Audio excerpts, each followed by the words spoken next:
అందరికీ నమస్కారం. నేను మీ జగదీష్ అబ్బరాజు. ఈరోజు R24 ఛానల్ ద్వారా ప్రముఖ రాజకీయ విశ్లేషకులు అప్పసాని రాజేష్ గారు మనతో పాటు ఉన్నారు. కొన్ని రాజకీయ అంశాల గురించి వారిని అడిగి విశ్లేషణ అడిగి తెలుసుకుందాం. సార్ నమస్తే. సార్ నమస్తే సార్. విజయసాయి రెడ్డి వర్సెస్ జగన్మోహన్ రెడ్డి ఒక ఆసక్తికరమైన చర్చ జరుగుతా ఉంది. ముఖ్యంగా విలువలు విశ్వసనీయత గురించి ప్రధాన అంశంగా చర్చ జరుగుతా ఉంది. దీని గురించి మీ విశ్లేషణ. ఈ మధ్యకాలంలో విజయసాయి రెడ్డి రాజకీయాల నుంచి నిష్క్రమించాలి అని చెప్పి ఒక నిర్ణయం తీసుకున్న నేపథ్యంలో తనకున్న రాజ్యసభ సభ్యత్వానికి కూడా రాజీనామా చేసి, అలాగే సుదీర్ఘకాలంగా వైసీపీ పార్టీ తోటి జగన్మోహన్ రెడ్డి గారితో వ్యక్తిగతంగా ఉన్న అనుబంధాన్ని కూడా ఒక రకంగా తనకు తానుగా తెగతెంపులు చేసుకొని దూరం జరిగినట్టుగా మనకందరికీ తెలిసిన వాస్తవమే. అది జగన్మోహన్ రెడ్డి గారి వైపు నుంచి తన రాజీనామా ప్రయత్నాన్ని ఉపసంహరించుకోవడానికి చేసిన ప్రయత్నాలు కూడా ఫలించలేదని, ఇప్పటి వరకు ఢిల్లీ స్థాయిలో జగన్మోహన్ రెడ్డి గారికి బలంగా ఉన్న Vijayasai Reddy all of sudden YCP party నుంచి నిష్క్రమించడం అనేది తన ప్రయోజనాల పరిరక్షణకి ఆశనిపాతంగా జగన్మోహన్ రెడ్డి గారు భావిస్తున్నారని కూడా మనం విన్నాం. ఈ నేపథ్యంలో నిన్న జరిగిన ప్రెస్ మీట్లో జగన్మోహన్ రెడ్డి గారిని విలేకరులు విజయసాయి రెడ్డి గారి నిష్క్రమణ గురించి ప్రస్తావించిన సందర్భంలో ఆయన కొంత ఆసక్తికరమైన వ్యాఖ్యలు చేయడం జరిగింది. అంటే ఇవాళ రాజకీయాల్లో గెలుపోటములు సహజం, ఓడిన సందర్భంలో పార్టీ లాయల్టీస్ని కాదు అని చెప్పని ప్రత్యర్థుల పంచన చేరి మన వ్యక్తిత్వాన్ని మనం ఎందుకు చంపుకోవాలి, ఇంకా విలువలకి విశ్వసనీయతకి ప్రాధాన్యత ఎక్కడ ఉంటుంది, సాయిరెడ్డి కావచ్చు, లేదు సాయిరెడ్డి కన్నా ముందుగా రాజీనామా చేసిన మిగిలిన ముగ్గురు కావచ్చు, లేదు ఇంకా రేపు ఇంకెవడో ఒకడో ఇద్దరో, అంటే రాజ్యసభ సభ్యులను ఉద్దేశించి ఎవడో ఒకడో ఇద్దరో అని చెప్పని మీడియా ముఖంగా ఒక రకంగా అవమానించే విధమైన భాషతో జగన్మోహన్ రెడ్డి గారు వ్యాఖ్యలు చేసిన నేపథ్యం నేను మనందరం కూడా మీడియా ప్రెస్ మీట్లోనే చూడటం జరిగింది. ఈ సందర్భంగా నిన్నటి నుంచి కూడా చాలా విస్తృతంగా ఈ అంశం చర్చనీయాంశం కూడా మారింది. అంటే పార్టీ ఫిరాయింపు అనేది విలువలు విశ్వసనీయతకి వ్యక్తిత్వానికి ప్రత్యేకగా జగన్మోహన్ రెడ్డి గారు అభివర్ణిస్తున్న సందర్భంలో ఇది ఈరోజు తన పార్టీ నుంచి నిష్క్రమించిన వాళ్ళకే వర్తిస్తుందా, లేదు అనాదిగా రాజకీయాల్లో పార్టీలు ఫిరాయించిన అందరికీ వర్తిస్తుందా? అదే సందర్భంలో ఒక పార్టీకి ప్రాతినిధ్యం వహిస్తూ తన రాజకీయ ప్రత్యర్థులతోటి వాళ్ళకి అధికారం ఉంది, హోదా ఉంది, వనరుల చేతిలో ఉన్నాయి, యంత్రాంగం చేతిలో ఉంది కదా అని చెప్పని వాళ్ళకి దాసోహం అనే విషయంలో కూడా విలువలు విశ్వసనీయత అనేది ప్రశాంతంగా మారతాయా లేదనేది కూడా నిన్నటి నుంచి రకరకాల సందర్భాలని సంఘటనని ఉదాహరిస్తూ మీడియాలో సోషల్ మీడియాలో కూడా చాలా విస్తృతంగా చర్చ జరుగుతూ ఉంది. అదే అంశాలు మనం కూడా ఒకసారి పరిశీలించొద్దాం. ఇవాళ విజయసాయి రెడ్డి రాజకీయాల నుంచి నిష్క్రమించడాన్ని వ్యక్తిత్వ ప్రతిష్టకి విలువలకి విశ్వసనీయతకి ప్రతీకగా జగన్మోహన్ రెడ్డి గారు ప్రస్తావిస్తున్నప్పుడు, మరి 1978లో రెడ్డి కాంగ్రెస్ నుంచి నెగ్గి ఆనాడు అధికారంలోకి వచ్చిన కాంగ్రెస్ పార్టీలోకి కేవలం 2 వారాల్లోనే ఫిరాయించిన వైఎస్ రాజశేఖర రెడ్డి గారికి ఇది వర్తిస్తుందా వర్తించదా? మరి ఆ రోజు రాజశేఖర రెడ్డి గారి పార్టీ ఫిరాయింపుని జగన్మోహన్ రెడ్డి గారు సమర్థిస్తున్నారా వ్యతిరేకిస్తున్నారా? ఆ రోజు రాజశేఖర రెడ్డి గారు కూడా తన విలువలు విశ్వసనీయతని తిలోదకాలు ఇచ్చి తన వ్యక్తిత్వాన్ని పణంగానే పెట్టి ఆ రోజు అధికారంలోకి వచ్చిన ఆ ఎన్నికలో తన ప్రత్యర్థిగా పోటీ చేసిన కాంగ్రెస్ పార్టీలోకి ఫిరాయించి సుదీర్ఘకాలం ఆ కాంగ్రెస్ పార్టీలోనే తన రాజకీయ ప్రస్థానాన్ని కొనసాగించిన దాన్ని ఏ విధంగా జగన్మోహన్ రెడ్డి గారు ఉదాహరించదలుచుకున్నారనేది కూడా నిన్నటి నుంచి చర్చనీయాంశంగా మారింది. అదే సందర్భంలో సాక్షాత్తు జగన్మోహన్ రెడ్డి గారు ఆయన రాజకీయ ప్రస్థానం 2009లో కాంగ్రెస్ పార్టీ నుంచి పార్లమెంటు సభ్యుడిగా మొదలయ్యి, ఆ తర్వాత 2009 సెప్టెంబర్ 2వ తారీఖు వాళ్ళ నాన్నగారు దురదృష్టకర ప్రమాదంలో ప్రాణాలు కోల్పోయిన తర్వాత తన తండ్రి వారసత్వంగా తనకు దక్కుతున్న ఆస్తులతో పాటుగా తన తండ్రి అప్పటి వరకు కొనసాగిన ముఖ్యమంత్రి పదవి కూడా తనకే దక్కాలి అని చెప్పని కాంగ్రెస్ పార్టీలో చేసిన ప్రయత్నాలు, ఆ ప్రయత్నాలని కాంగ్రెస్ అధిష్టానం పరిగణలోకి తీసుకోకుండా రోసే గారిని, తర్వాత రోజుల్లో కిరణ్ కుమార్ రెడ్డి గారిని ముఖ్యమంత్రి పదవిలో కూర్చోబెట్టిన నేపథ్యంలో కాంగ్రెస్ పార్టీతో విభేదించి తను కాంగ్రెస్ పార్టీ ద్వారా సంక్రమించిన పార్లమెంటు సభ్యత్వానికి కూడా రాజీనామా చేసి తన ఒక సొంత పార్టీ ఏర్పాటు చేసుకొని ఆ సొంత పార్టీ తరపున తాను ఉప ఎన్నికల్లో లోక్సభకు పోటీ చేసిన సందర్భంలో తను ఏం ప్రచారం చేశారు? ఇప్పుడు జరుగుతున్న ఈ ఎన్నిక ఇటలీ ఆధిపత్యానికి కడప పౌరుషానికి మధ్య జరుగుతున్న ఎన్నిక. మన ఆత్మగౌరవాన్ని కాంగ్రెస్ అధినాయకత్వం ప్రశాంతకంగా మార్చిన నేపథ్యంలో ఆత్మగౌరవాన్ని చంపుకోలేక కాంగ్రెస్తో విభేదించి నేను ఇవాళ అధికారంలో ఉన్న కాంగ్రెస్ పార్టీకి వ్యతిరేకంగా నేను పోటీ చేస్తున్నాను, కడప బిడ్డగా నన్ను మీరు ఆశీర్వదించండి అని చెప్పని కడప ప్రజలకు చేసిన అప్పీల్ని పరిగణలోకి తీసుకొని కడప ప్రజలు రికార్డు మెజార్టీతో జగన్మోహన్ రెడ్డి గారిని గెలిపించారు.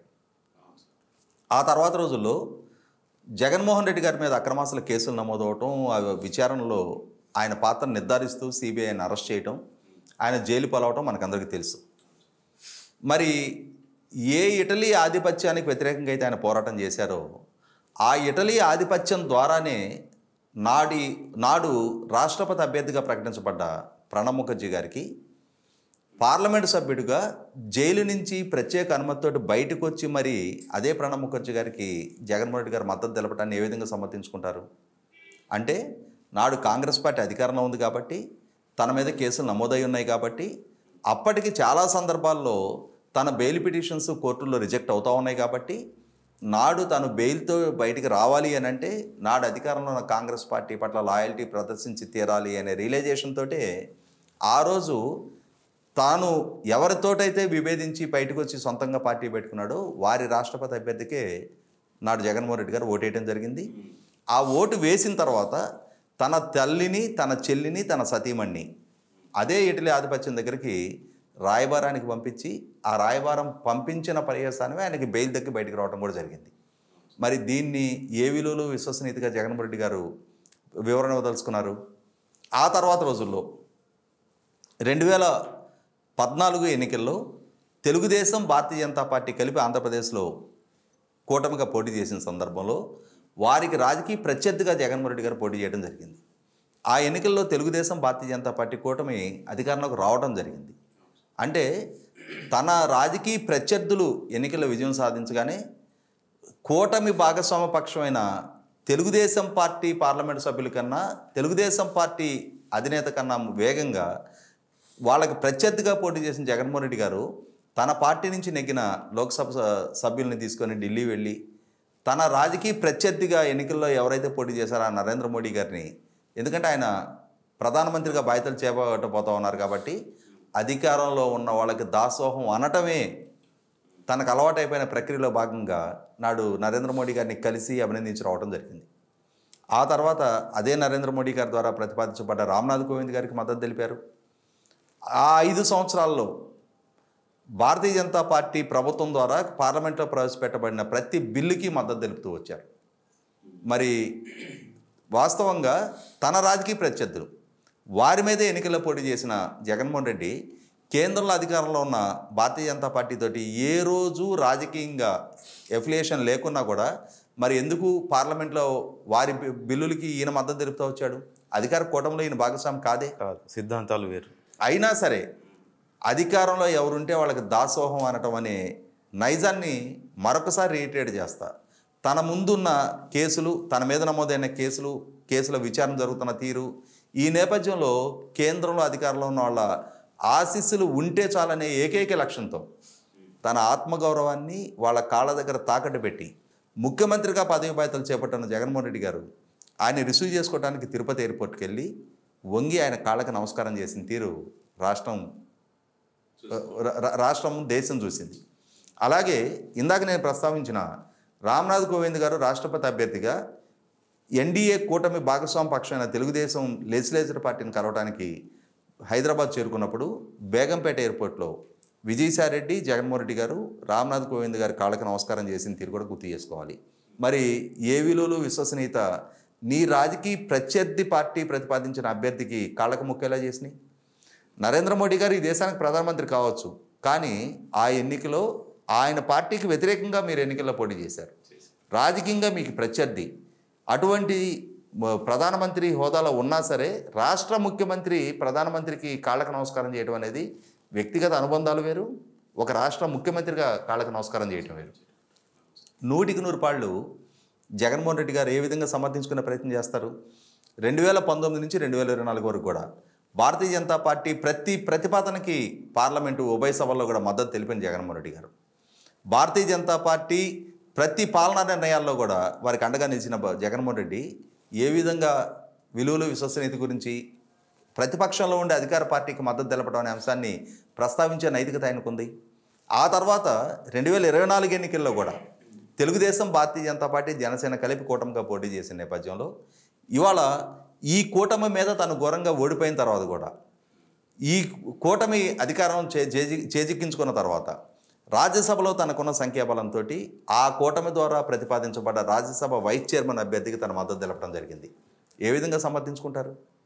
ఏ విధంగా జగన్మోహన్ రెడ్డి గారు విలువలు విశ్వసనీయత గురించి ప్రస్తావిస్తారు? కేంద్రంలో ఎవరు అధికారంలో ఉంటే వాళ్ళతోటి వాళ్ళకి దాసోహం అంటూ దశాబ్ద కాలం పైగా తన మీద నమోదైన వ్యక్తిగత కేసులు, అక్రమాస్తుల కేసుల విచారణ వేగవంతం కాకుండా కాపాడుకుంటూ వస్తున్న జగన్మోహన్ రెడ్డి ఇవాళ తాను పార్టీ నుంచి నిష్క్రమించిన వాళ్ళ విషయంలో మాత్రం ఈ విధమైన సుభాషితాలు చెప్తుంటే మనం వింటున్నది జగన్మోహన్ రెడ్డి నోటి నుంచి వస్తున్న మాటల, లేకపోతే చాగంటి కోటేశ్వరరావు గారి ప్రవచనాలా అని చెప్పని ప్రజలు కూడా ఆశ్చర్యపోతూ ఉన్నారు. కాబట్టి వాళ్ళ జగన్మోహన్ రెడ్డి విలువలు విశ్వసనీయత గురించి ప్రస్తావిస్తుంటే జగన్మోహన్ రెడ్డి కుటుంబ నేపథ్యం తెలిసిన వాళ్ళ నాయన రాజకీయ ప్రస్థానం తెలిసిన వాళ్ళకి, జగన్మోహన్ రెడ్డి రాజకీయ ప్రస్థానం తెలిసిన వాళ్ళకి అంటే జగన్మోహన్ రెడ్డి గారు ఏమనుకుంటున్నారంటే నిన్నటి సంఘటనలు వాటి ప్రజలకు గుర్తుండవు అనుకుంటున్నారు. కానీ గుర్తు చేయడానికి మళ్ళంటి వాళ్ళు ఉన్నాం. నిన్నేం జరిగింది, మొన్న ఏం జరిగింది అనే సంఘటనలన్నీ మన కళ్ళ ముందు ఉన్న వాస్తవాలే. వాటిని తప్పనిసరిగా ప్రజలకు విడమర్చి చెప్తాం. జగన్మోహన్ రెడ్డి అసలు సిసలు స్వరూపం ఏంటనేది ఇప్పటికే ఒక స్పష్టత ఆంధ్రప్రదేశ్ పౌర సమాజం రిలీజ్ అయ్యారు. కాబట్టి మొన్నటి ఎన్నికల్లో కనీసం ప్రతిపక్ష హోదా కూడా దక్కని స్థితి కల్పించడం జరిగింది. అయినా సరే తాను మాత్రమే రాజకీయాల్లో అసలు సిసలు విలువలు పాటించే నికార్సైన రాజకీయ నాయకుడిగా తాను పోర్ట్రేట్ చేసుకుంటారు జగన్మోహన్ రెడ్డి. మరొకసారి ఇవాళ తన ప్రెస్ మీట్ ద్వారా, మొన్న విజయవాడ కార్పొరేటర్లతో సమావేశం ద్వారా, నిన్నటి ప్రెస్ మీట్ ద్వారా అంటే ఇవాళ ప్రజల్లో తన వ్యక్తిత్వం, తను పాటించిన విలువలు, తను పాటించిన విశ్వసనీయత గురించి తనను తానే ప్రశ్నార్థకంగా మార్చుకున్నాడు అనేది వాస్తవం. ఈ వీడియో మీకు నచ్చినట్లయితే please share, like and subscribe R24 Telugu.